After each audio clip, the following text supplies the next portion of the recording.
오늘 우리에게 주시는 하나님의 말씀은 이사야서와 누가복음에서 보겠습니다. 먼저 이사야서 55장 1절에서 5절까지 있는 말씀인데요. 구약 1034페이지, 이전 성경을 가지고 계신 분들은 847페이지를 보시면 되겠습니다. 구약 840페이지 또는 1034페이지 찾으신 줄 알고 제가 먼저 읽겠습니다. 오호라 너희 목마른 자들아, 물러 나오라. 돈 없는 자도 오라. 너희는 와서 사 먹되 돈 없이 값 없이 와서 포도주와 젖을 사라.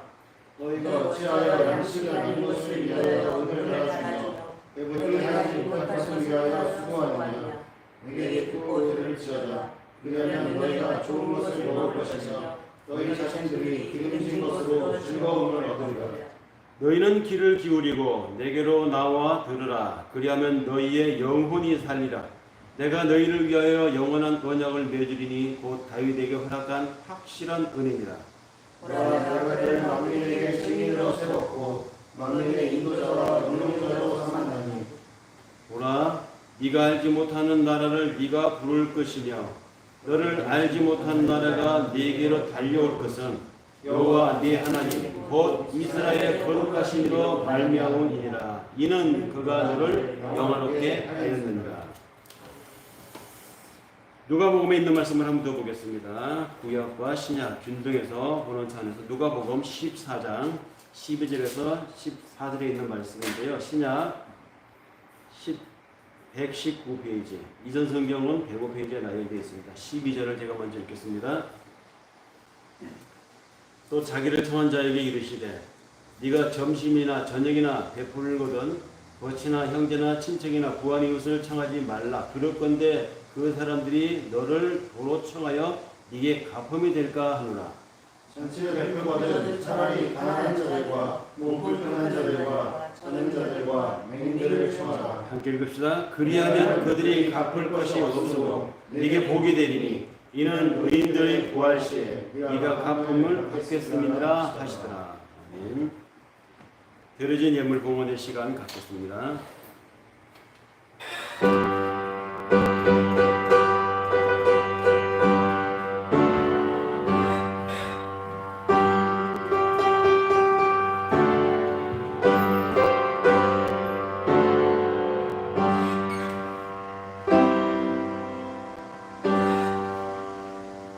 모든 것이 주께로부터 왔으니 이 예물을 주께 바치나이다. 우리의 들고난 모든 것을 아시는 아버지 하나님, 형편을 살피시고 그 마음을 헤아리시는 아버지 하나님, 우리의 어려운 중에도 하나님 앞에 약속된 대로 11조로 드리는 손길들 있습니다. 하나님 앞에 감사하여 감사 예물로 드리는 이들 있습니다. 그러면 주 앞에서 이루어지길 원하여서 손의 예물로 드리는 이들 있습니다.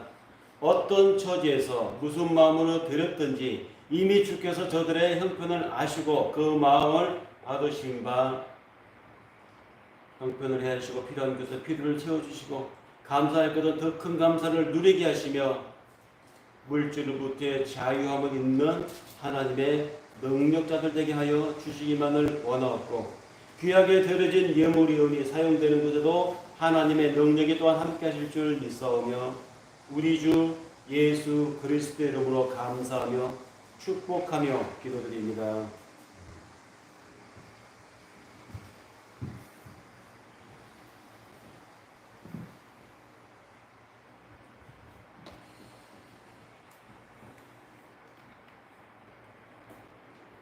오늘 말씀의 제목은 알지 못하는 곳으로의 초대입니다.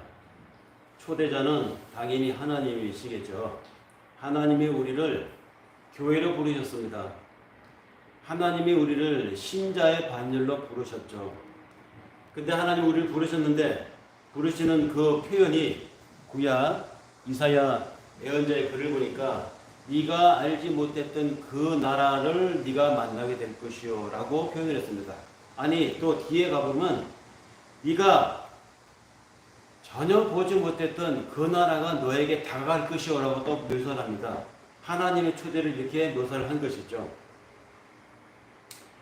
우리는 흔히 하나님의 은혜를 입었다고 하면, 내가 신앙을 가졌다고 하면, 그래서 교회를 출입을 하고 기도의 세월이 쌓였다고 하면 하나님의 신공을 입어서 남들에게는 바이러스가 2년 3년 갈 거 나는 하나님의 은혜 덕분에 1년을 끝났다 라든지, 남들은 어렵게 들어갈 수 있는 것을 나는 하나님의 신앙생활을 하기 때문에 아주 손쉽게 통과되었다라고 하든지, 이런 신공의 능력이 따를 때 하나님이 나를 인도하셨다, 또는 내가 하나님의 초대를 받았다, 즉 내가 신자다라는 정표로 삼곤 하는 이런 습관들이 우리에게 있습니다.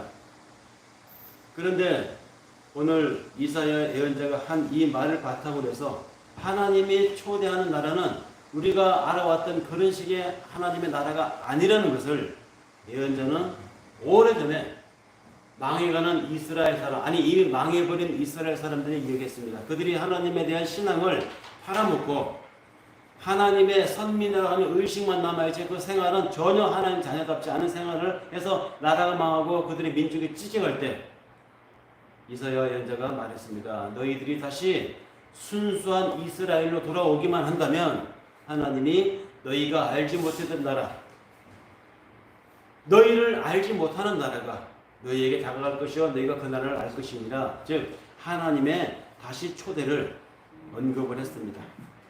그로부터 세월이 수백 년 흘러 이사야 예언자도 죽고 그 당시 사람도 죽고 세대가 오고 가고 700년이 지나서 같은 땅에 예수라고 하는 존재가 태어나게 됩니다. 이 사람이 30살이 넘더니 그냥 목수의 아들로 사는 것이 아니라 이곳저곳을 다니면서 많은 하나님의 말씀에 대한 설교를 하고 다닙니다.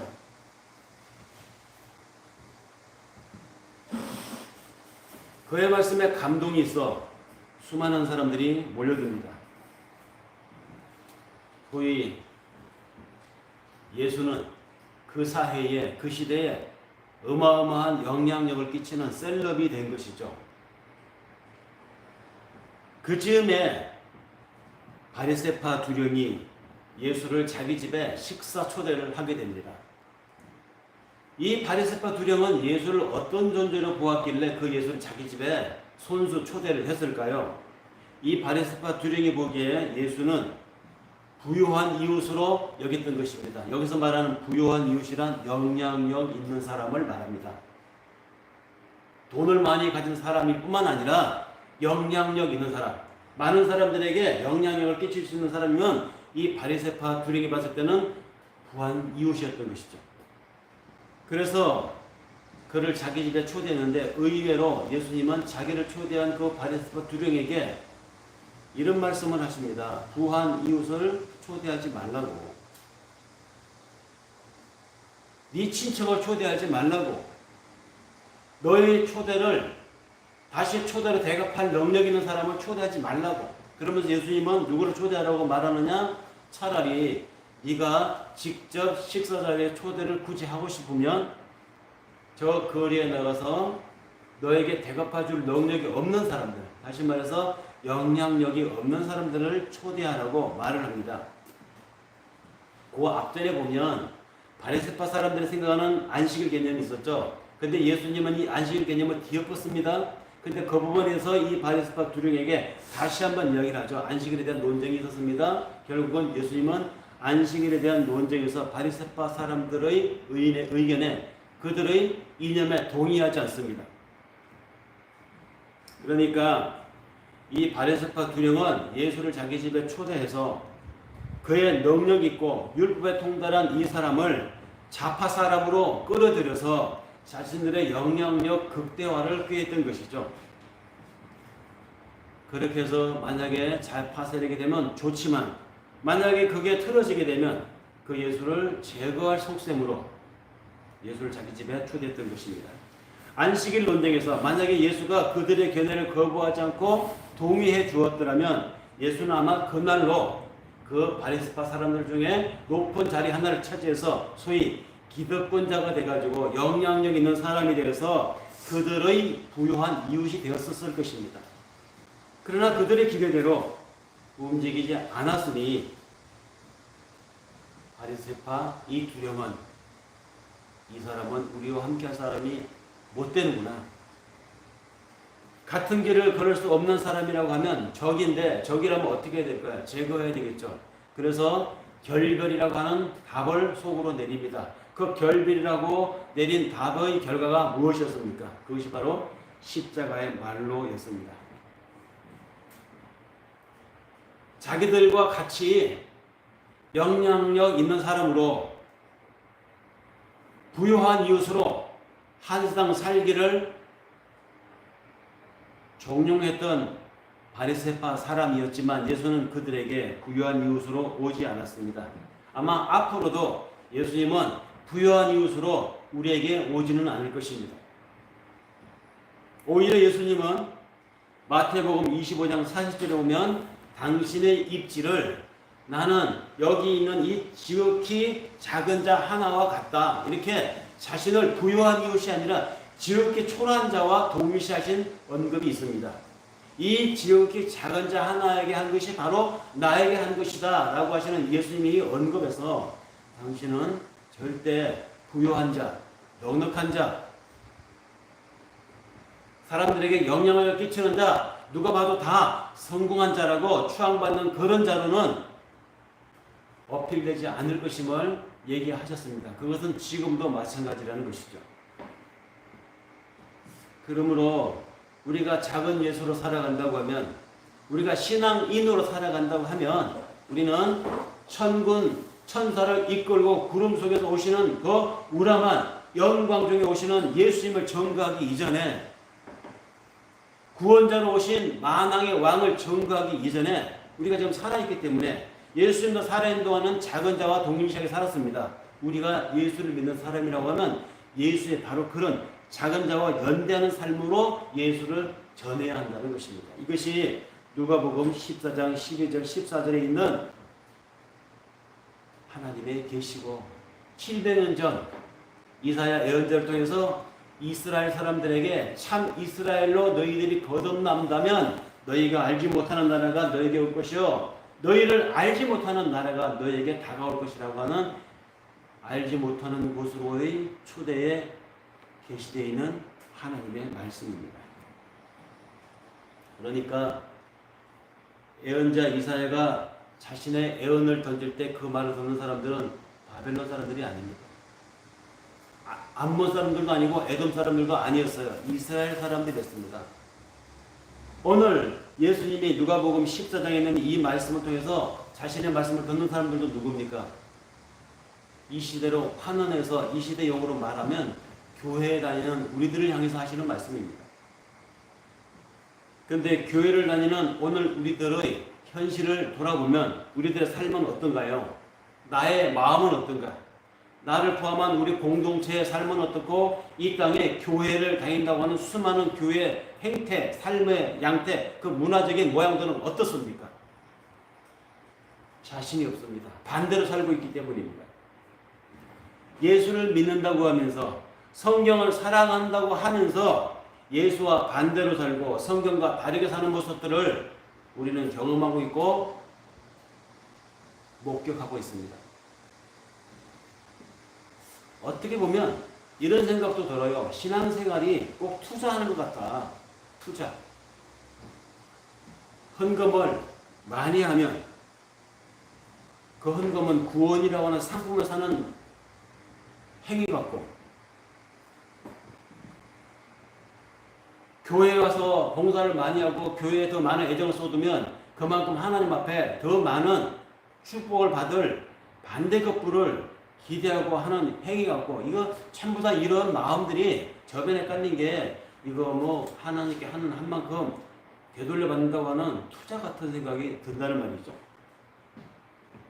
우리가 역사에서 중세시대의 교회가 면죄부를 판매했던 것을 얼마나 비판을 합니까? 특히 개신교회가 카톨릭 교회를 향해서 욕할 때 저 썩은 교회들, 하나님의 나라를 천국 사명권을 돈을 주고 받고 팔다니 얼마나 썩었는가, 얼마나 비판했습니까? 그런데 비판할 자격이 있는지 모르겠어요. 오늘날 우리 교회 양태를 보면 중세교회가 판매했던 면죄부는 차라리 솔직하다라는 생각이 듭니다. 오히려 순박했다는 마음이 듭니다.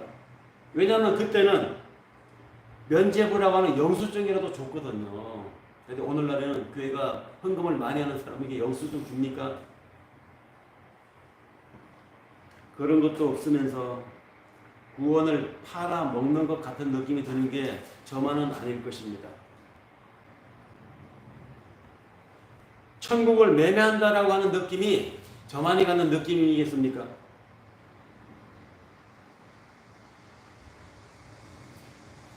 사도 요한은 밤모섬에서 유배되어서 하나님의 묵시 중에 그가 본 애언에서 교회를 향하여서 내다본 말이 있었습니다. 거기에 보면 요한계시록 18장 10절에서 13절에 요한 사도가 언급하는데 거기에 이런 말이 있습니다. 화가 있도다. 큰 성, 견고한 성 바벨론이여. 일시간에 네 심판이 이르렀다 할 것이라. 땅의 상고들이 즉 장사꾼들이 그를 위하여 울고 애통하는 것은 다시 그 상품을 사는 자가 없기 때문이라. 그 상품은 금이고 은이고 보석이며 소와 양과 말과 수레와 종들과 사람들의 영혼이라. 그가 묵시 중에 앞으로 교회가 살아가는데 바로 그 교회가 바벨론성이 될 것이라고. 바벨론성이 될 것인데 얼마나 그게 탄탄하고 얼마나 무너지지 않은 견고한 성이 되는지 크고 견고한 성이여라고 수식어까지 붙입니다.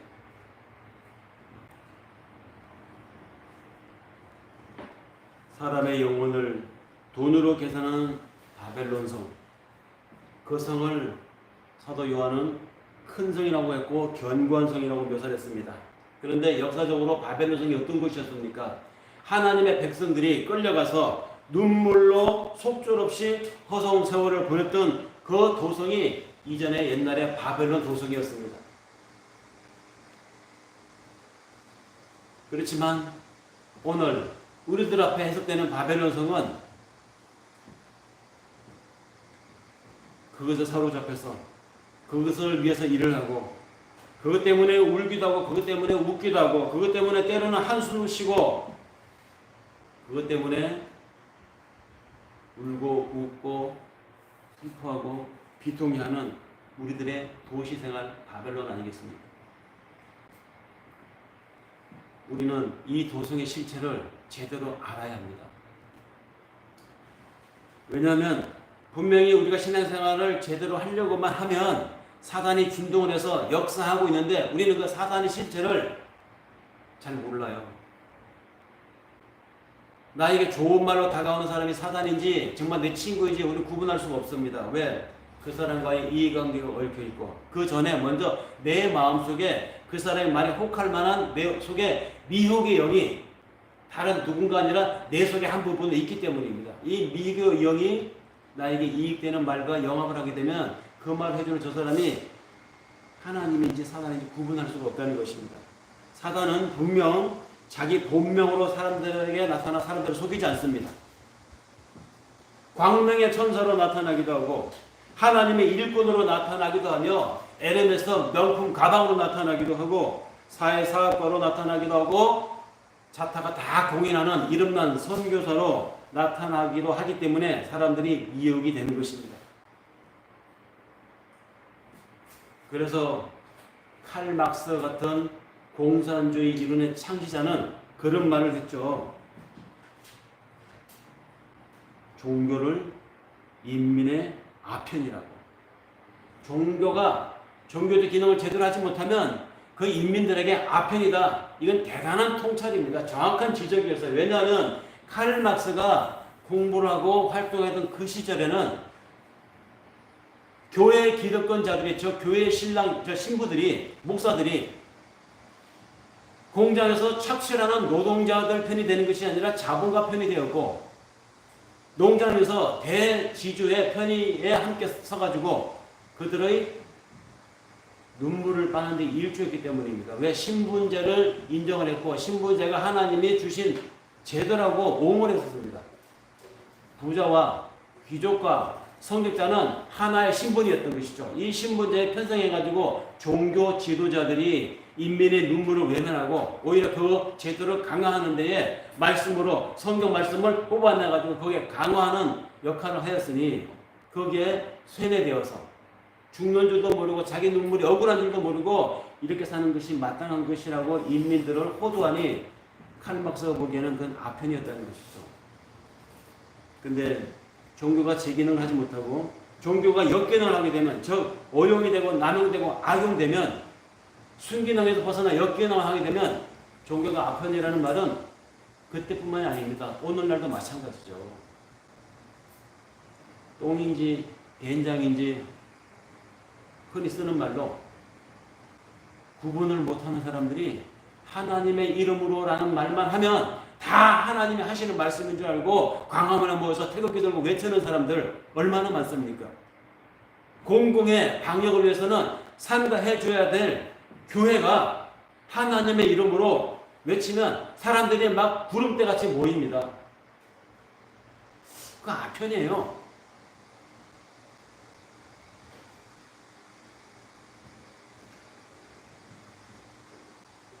굳이 광화문에 모여서 방역을 방해하는 세력들뿐만이 아니라 기존의 큰 교회, 기존의 교회, 멀쩡한 교회, 그럼 출석하고 있는 교인들은 건강한 정치인일까요?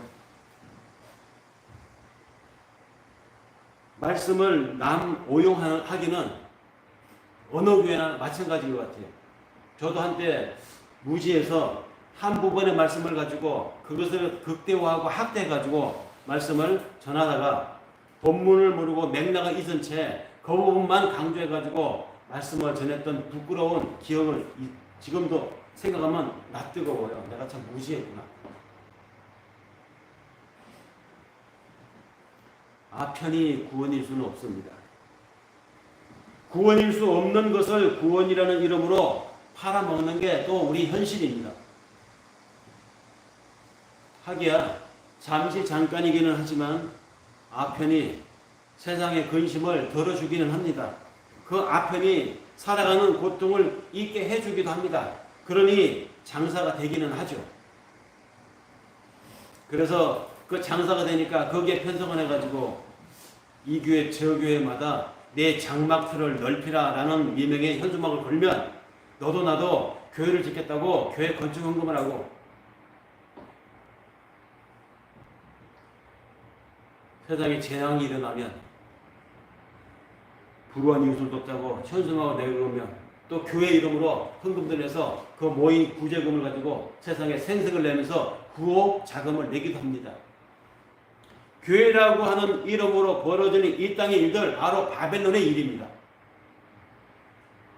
장막틀을 넓히자니 어떻게 되겠습니까? 부요한 교인들이 우대를 받습니다. 그렇게 해서 모인 헌금을 가지고 불우한 이웃을 돕기는 하지만 교회가 그 불우한 이웃과 하나가 되는 것에는 또 선을 그어요. 언제부터 교회가 귀족이 되었습니까? 언제부터 교회가 더러운 것들과 함께 하지 않습니다.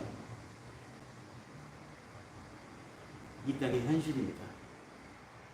그래서 크고도 견고한 성이라고 바벨론 성을 교회라는 이름으로 이 땅에 존재할 것이라고 사도 요한은 반모섬에서 이 땅의 교회의 장래를 내다보았습니다. 화로다, 두렵도다.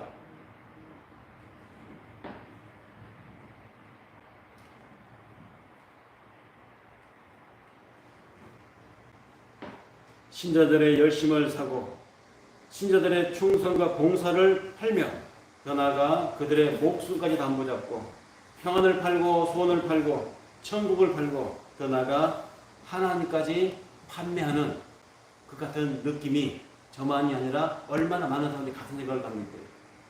그래서 회의론이 돈다는 것입니다. 교회에.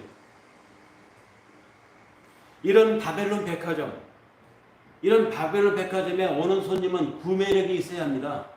여러분 백화점에 가서 옷을 흐름하게 입고 백화점 여기저기 다녀보십시오. 점원들이 힐끗힐끗 이렇게 눈치를 줍니다. 여기 왜 와서 저런 사람이. 그런 사람이 또 눈치도 없이 명품 코너 쪽에 한번 가보세요. 거기 보안 요원들이 못 들어오게 은근히 이렇게 팔을 두르고 여기는 들어오시면 안 됩니다라고 합니다. 물건 파는 곳인데 못 들어오게 해요. 그런 곳에는 어떤 사람들이 대우를 받습니까? VIP 손님들이 우대를 받는 곳입니다. VIP 고객 어떤 사람들입니까? 구매력이 있는 사람들이죠.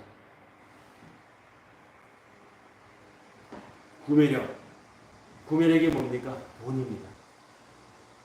돈은 이 시대에 하나님의 공동체인 거룩한 이 교회를 만들어내기도 하고 발전시키기도 하고 반대로 그 교회를 죽이기도 합니다. 한 교회에 큰 회장님과 같은 교회에 막노동꾼 일꾼 집사님이 같이 있다고 하면 그 역할의 차이뿐만 아니라 그 인격과 신앙의 수준까지도 그 돈의 많고 적음을 가지고 구분하는 그런 시대가 현실입니다. 근데 이것이 오늘날뿐만 아니라 옛날에도 아니 교회 출발 때부터도 사람들이 모이는 곳에는 이러한 작들이 있었어요. 야고보 사도가 활동했던 초대교회 시대에 그가 편지에 글로서 남겨놓은 야고보서 2장 2절에서 3절에 보면 비슷한 얘기가 쓰여 있습니다. 거기에 이런 말이 있습니다. 만일 너희 회당에 금가락지를 끼고 아름다운 옷을 입은 사람이 들어오고 또 더러운 옷을 입은 가난한 사람이 들어왔을 때에 너희가 아름다운 옷을 입은 사람을 돌아보면서 여기 좋은 자리 있습니다. 여기 앉으세요 라고 하고 가난한 사람에게는 말하기를 너는 거기 서 있든지 아니면 네 발등상에 앉아 있든지 네 마음대로 하라 라고 한다면 이것이 하나님의 교회에 합당한 자세이겠느냐. 야고보 예언자가 이 야고보 사도가 이 편지를 쓸 때는 초대교회 시대입니다. 초대교회. 교회가 출발할 때부터 이런 양태들은 있었다는 것이죠. 하나님 사람들이 모이는 곳이면 이것은 어김없이 연출되는 모양들입니다. 이건 교회가 아니라 장사꾼들의 시장 바닥이라고 하는 지적입니다. 돈이 곧 인격이고 돈이 곧 그 사람의 신앙 수준이라고 보는 사람들의 이 왜곡된 시선이 남오용된 신앙적 처사들이 초대교회 때부터 있어 왔다는 말입니다.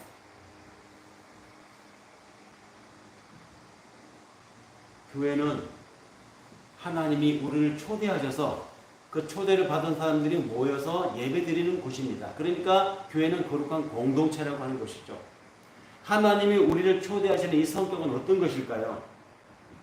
우리가 하나님의 벗이라서 우리를 초대했을까요? 아니잖아요. 우리가 하나님의 형제이기 때문에 초대하는 것도 아니잖아요. 하나님의 친척이기 때문에 더더욱 아닙니다.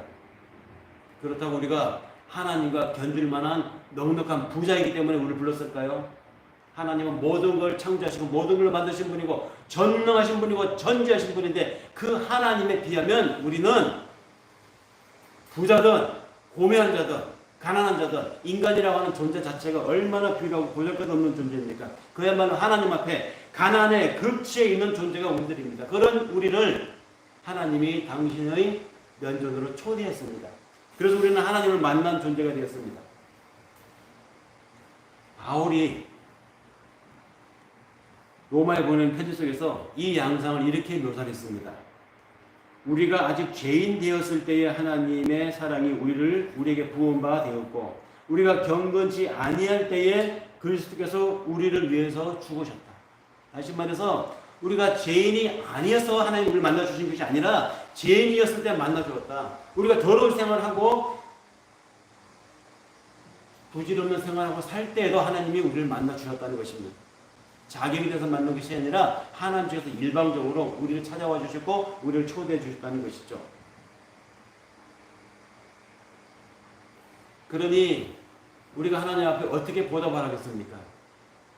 모든 것이 가능하시고 모든 것을 가지고 계시고 모든 것을 알고 계시고 하나님 앞에 내가 하나님의 초대에 받았으니 그래서 하나님의 자녀가 되었으니 나도 하나님께 돌려드려야 되겠다라고 하는 우리의 생각, 이건 온당한 것이 아니에요. 뭐 어떻게 돌려주겠습니까? 하나님이 나를 사랑하셔서 나를 구하려고 당신이 하나밖에 없는 외아들을 죽는데 내어주셨으니 나도 하나님 앞에 내 목숨을 죽여서 하나님 앞에 보답을 해야 되겠다. 그러면 하나님께 보답이 될까요?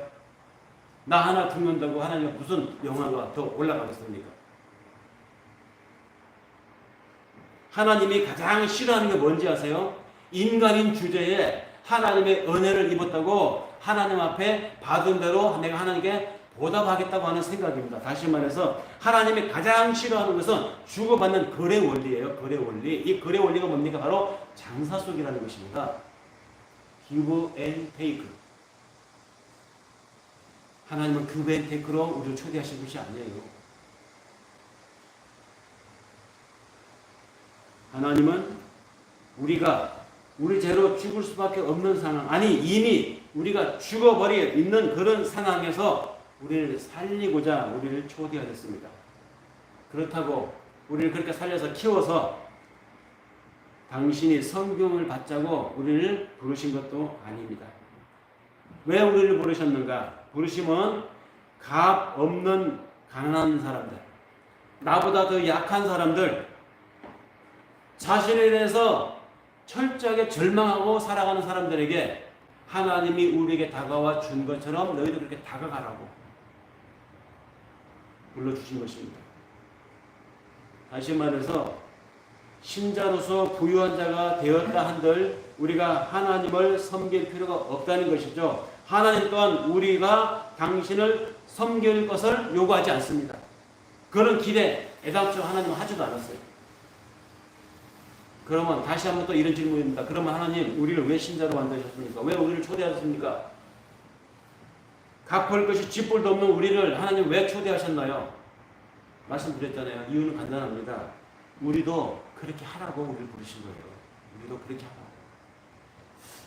은혜가 감사하다면 그 감사를 하나님께 하지 말고 아무런 갚을 것이 없는, 능력 없는 사람을 초대하여 그에게 당신의 자원을, 당신의 관심을, 당신의 에너지를 나누라는 것입니다.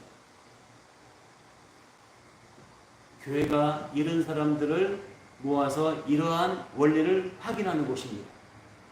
그렇기 때문에 교회가 이런 원리에 충실하다면 맘모스 교회, 대역교회, 어마어마한 화려한 교회를 짓기 전에 그 교회 신자의 시사는 신자의 심정을 먼저 헤아려야 되겠죠.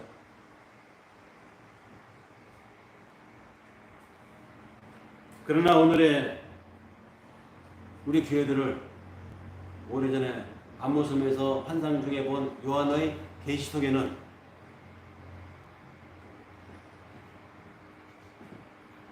바벨론으로 보였던 것입니다. 바벨론으로 보였습니다. 크고 견고한 성을 보였습니다.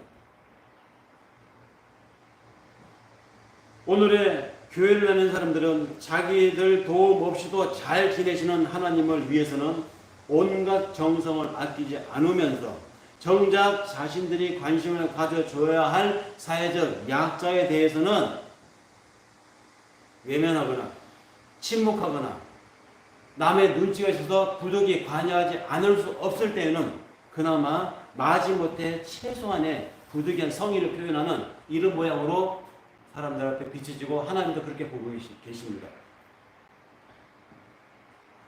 이런 신앙의 원리가 도대체 어떤 작동의 원리를 작동하기 때문에 이런 양태가 있을까요? 그것은 신앙이 은혜의 원리로 작동되는 것이 아니라 거래의 원리가 작동되기 때문입니다. 내가 저 사람한테 해주면 나한테 무슨 이익이 돌아온다고.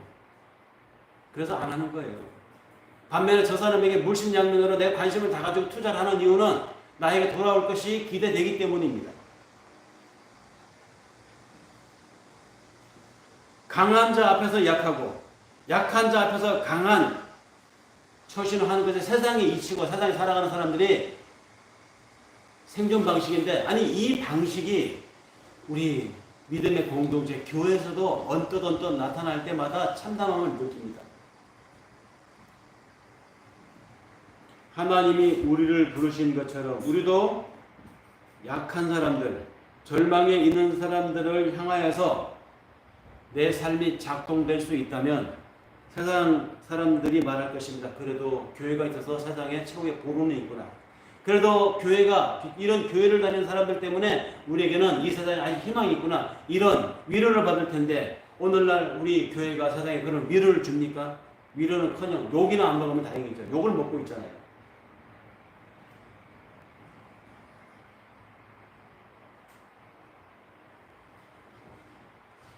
하나님이 우리를 부르신 것은, 하나님이 우리를 알 수 없는 곳, 알지 못했던 나라로 초대하신 것은 우리를 윤리적으로 하려고 부르신 것이 아닙니다. 우리에게 도리를 다 하라고 부르신 것이 아닙니다. 윤리, 도리 그 이상의 의미를 갖고 있습니다. 그런데도 사람들은 하나님이 나를 불러주셨으니 나도 하나님께 도리를 다해야 된다고 생각을 하고 있습니다. 그래서 더욱더 큰 은혜를 이야기하고 더욱더 큰 하나님의 능력을 얘기하고 다른 곳은 없는 우리 교회만의 하나님의 독특한 은혜를 간증을 하고, 그런데 그런 소리가 요란하면 요란할수록 하나님의 부재를 증명하는 것임을 사람들은 모르는 것 같아요. 오래전 2500년 전 중국의 철학자 노자가 한 말 한문을 그대로 옮겨보면 육친불화 유효자 국가 혼란 유충신. 해석을 안 해도 다 아시죠? 잘 아는 한문이잖아요. 육친이 불화를 하니까 효돈이 자연이 하는 말이 나오고, 나라가 어지러우니까 충인이 신인이 하는 말이 나온다, 이 말입니다. 정말로 하나님과 함께하고 신의와 성실이 있는 그런 공동체라고 하면 은혜니 하나님의 권능이니 굳이 떠들고 요란하지 않아요. 말할 필요가 없습니다. 그냥 그대로 살아가는 거니까. 오히려 그것이 빈약하니까 힘주어 목소리 높여 하나님의 권능이요, 하나님의 삶이요, 하나님의 은혜요 요란하게 떠드는 것이죠.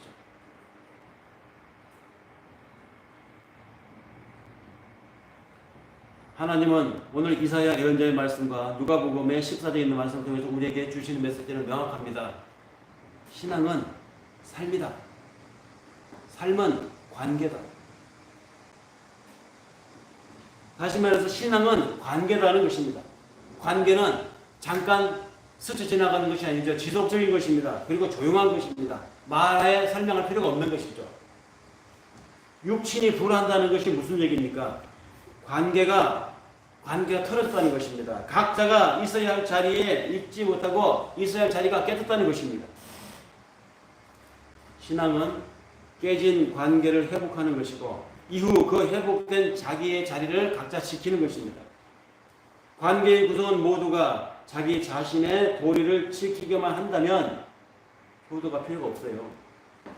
자애도 필요가 없으며 열심도 필요가 없고 충성할 필요가 없습니다. 다 각자 자기 위치를 하면. 아버지가 아버지의 자리를 지키고 아들이 아들의 자리를 지키는 것, 이것이 조화이고 이것이 온전한 것입니다. 이것이 하나님의 완전하게 나가는 것입니다. 그럼에도 사람들은 어떻게 생각합니까? 이상하게 생각합니다. 아들은 늘 아들의 자리를 지킨다는 의미를 어떻게 해석하느냐? 아버지께 효도를 다해야 내가 아들의 자리를 지킨다고 생각을 해요. 아버지는 내가 자식의 섬김을 받아야 내가 아버지의 자리를 지금 누리고 있구나라고 생각을 한다는 것이죠. 이상하게 생각을 합니다. 그래서 세상이 일이 안 풀리고 그래서 이 인간사가 꼬이는 것입니다. 아들이 아들의 자리를 지키는 것은 아버지를 섬기는 것이 아닙니다. 아버지를 섬길 수 있는 그 아버지를 섬겨야 한다고 생각하는 그 아들은 이미 아들이 아니에요.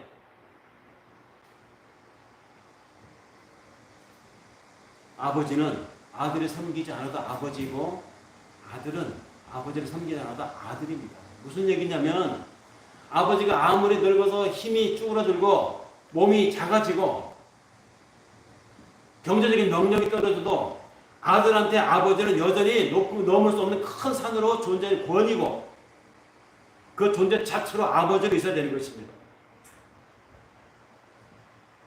반면에 아들은 아무리 그 아들이 장성하고 큰 어른이 되어도 성공한 아들이어도 아버지 눈에는 여전히 물가에 내놓은 어린아이 같은 불안한 존재로 비춰지는 것이 아버지 눈에 보이는 아들인 것입니다. 이것이 아버지는 아버지 자리에 아들은 아들 자리에 이 땅의 모든 산물들 속에서 어른들은 어른들의 자리에 젊은이들은 젊은이들의 자리에 있어야 한다는 것이 그것이 곧 좋아하고 그것이 곧 하나님의 원리입니다.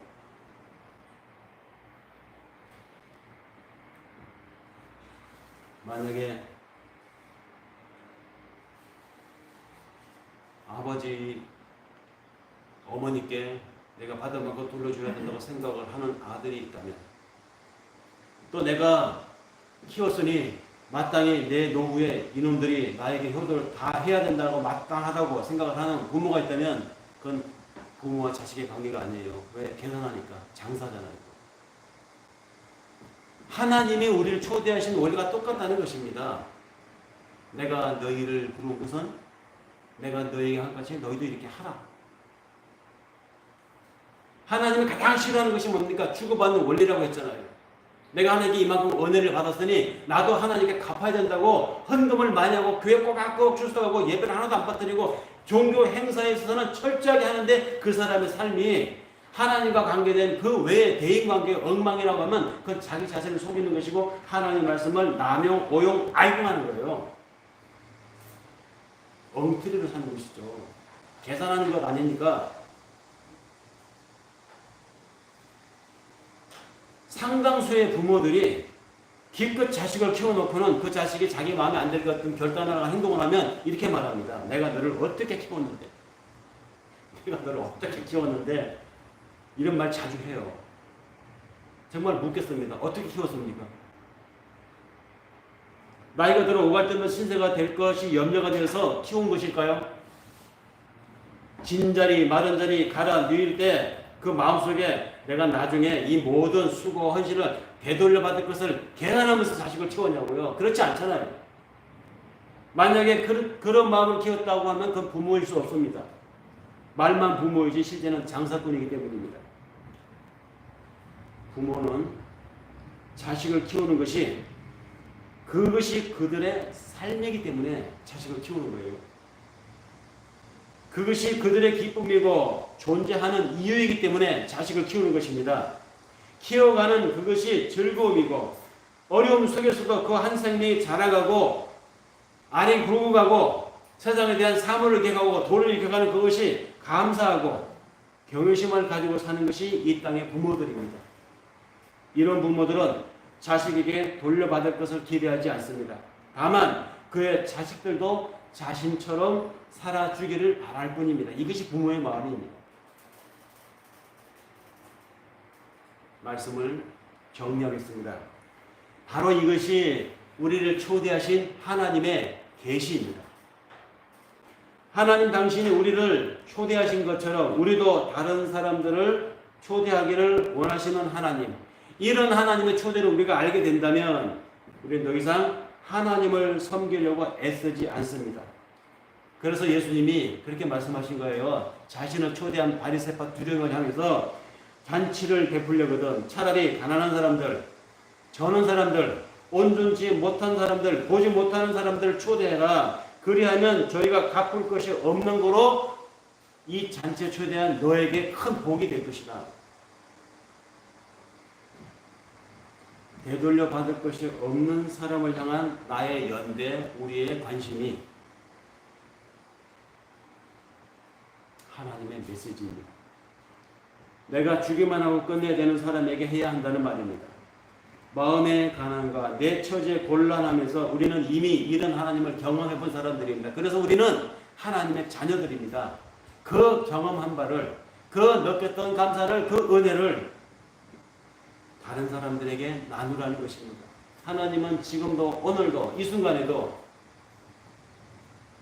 이 감사를, 이 은혜를 하나님에 대한 보답을 하나님께가 아니라 나보다 못한 사람들과 함께 공유하고 연대하고 그들의 관심을 쏟는 나의 삶을 통해서 또 그들이 하나님을, 그런 하나님을 경험하는 것을 하나님은 보람으로 삼고 계세요. 그래서 하나님은 지금도 나의 시간과 나의 삶을 통해서 당신의 새로운 창조를 이뤄가고 계심을 믿어 의심치 않으며 오늘 이 말씀을 전합니다. 기도하겠습니다. 그렇게 하여 구하게 된 우리가 하나님과 똑같이